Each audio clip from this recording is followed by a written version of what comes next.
사람이 하나님의 은혜와 도움 없이 살아갈 수 있을까? 그럴 수 없습니다.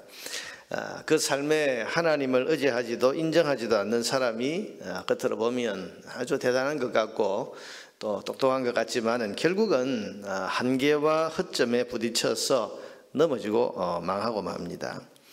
압살롬은 이미 앞에서 말씀드린 것처럼 다윗의 아들이지만은 그 삶에 하나님을 모시지 않은 세속적인 사람입니다.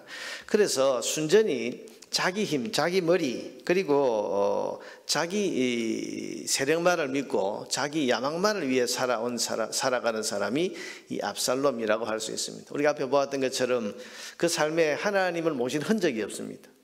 모든 생각, 사고, 행동 보면 그저 자기 힘, 자기 머리, 하나님 없는 그런 세속적인 삶을 살아가는 사람입니다. 그런 그가 지금 반란을 일으키고 아버지 다윗에게 반기를 들었을 때 모든 것이 순조로워 보였습니다. 많은 백성들이 압살롬을 따릅니다. 아히도벨 같은 그런 뛰어난 책사가 자기 편이 되었습니다. 거기다가 오늘 본문에 보면 예루살렘에 입성을 했다 그랬는데 군대를 이끌고 예루살렘 성으로 쳐들어왔을 때 아버지 다윗은 아예 싸워보지도 않고 도망을 가서 너무 손쉽게 예루살렘에 입성을 하고 예루살렘 성을 점령을 합니다. 보세요. 하나님 없이도 순조롭지 않습니까? 하나님 없이도 자기 계획, 자기 뜻을 따라서 다 이렇게 순탄하게 이루어지는 것 같이 보였습니다. 그런데 오늘 본문을 보면 두 가지 문제가 나타납니다. 하나는 후세의 등장입니다. 오늘 본문에 아렉 사람 후세, 다윗의 친구 그렇게 나오는데 후세는 다윗을 위해 목숨을 건 사람입니다. 그래서 피난 갈 수 있는데도 불구하고 다윗에게 임금님 내가 이 성에 남아서 당신을 지키겠습니다. 저 압살롬을 어떻게 하시는지 내가 꾀로 이끌어서 내가 당신을 지키겠습니다. 그러고는 지금 남은 사람 아닙니까? 그래서 압살롬 편이 된 것처럼 압살롬을 속이고 결국은 다윗을 위해 일을 하려는 그 사람이 지금 이 후세인데 오늘 본문에 보면 이런 후세를 처음에 압살롬이 의아하게 생각합니다. 아니 다윗하고 절친인데 저 사람이 왜 여기 있나 물었더니 내가 당신 아버지를 섬긴 것처럼 이제는 당신을 섬기겠습니다. 그런데 이 말에 압살롬이 속아 넘어갑니다.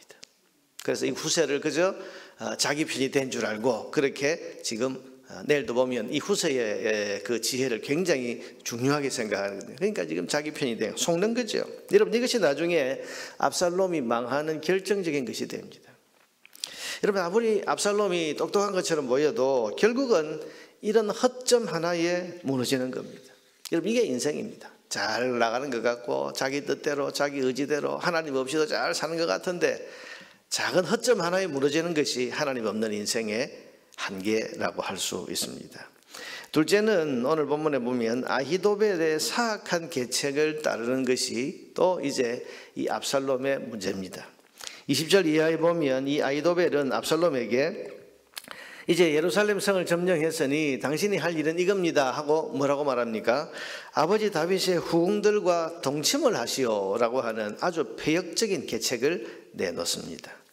여러분 이건 다분히 지금 이 아히도벨의 정치적인 계산이 들어있는 건데 지금 아버지의 후궁들과 동침을 하는 이런 폐역을 저지르라고 한 것은 이런 폐역한 짓을 저지르고 나면 이제 아버지 다윗과 압살롬은 돌이킬 수 없는 관계가 되는 거죠. 그렇지 않습니까? 아버지의 후궁들과 동침을 했다. 이건 여러분 이제 돌이킬 수 없는 겁니다. 나중에 화해가 될까? 안 됩니다. 여러분. 돌이킬 수 없는 짓을 저지르라 그런 말입니다. 그래서 완전히 다윗 아버지와의 이 인간적인 관계를 완전히 끊어내세요. 그런 말입니다. 여러분 이런 폐역을 저지른 아들을 다윗이 용서할 수 있을까? 이렇게 해서 압살롬과 다윗이 절대로 다시 화해하지 못하도록 지금 이런 계책을 낸 것입니다. 왜 이런 계책을 냈는가 하면 지금 목숨 걸고 압살롬을 도와서 반역을 저지른 사람들이 있는데 여러분 그래서 오늘 본문에 보면 뭐라고 하는가 하면 지금 21절에 보면 아히도벨이 이 말을 합니다. 아히도벨이 압살롬에게 이르되 왕의 아버지가 남겨두어 왕국을 지키게 한 후궁들과 더불어 동침하소서. 그리하면 왕께서 왕의 아버지가 미워하는 바 됨을 온 이스라엘이 들으니 이제 압살롬과 다윗은 완전히 결별했구나, 이제는 하나가 화해될 수 없겠구나 하는 것을 온 이스라엘이 다 알게 되면 누가 힘을 얻는다? 왕과 함께 있는 모든 사람의 힘이 더욱 강하여지리이다. 그러니까 여러분, 압살롬을 따라서 이 반역을 도모한 사람들은 다윗에게는 반역자들입니다. 그런데 이 용서를 잘하는 다윗이 나중에 압살롬을 화해하고 용서를 하게 되면 이 압살롬을 지금 따라서 반역에 나선 이 사람들은 다윗 왕에게 큰 심판과 미움을 받게 되지 않겠습니까?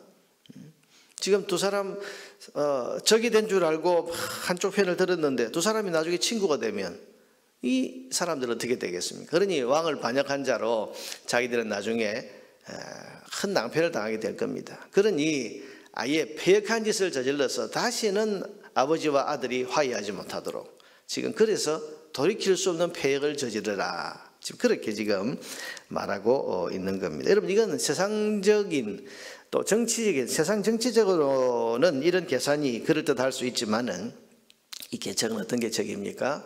하나님 앞에서는 있을 수 없는 큰 죄악입니다. 그러지 않습니까?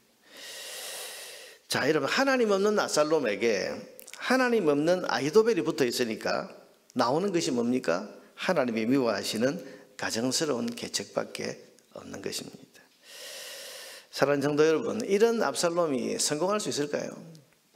하나님 없이 사는 사람은 완전할 수 없고 틀림없이 악하고 패역한 일을 행할 수밖에 없습니다.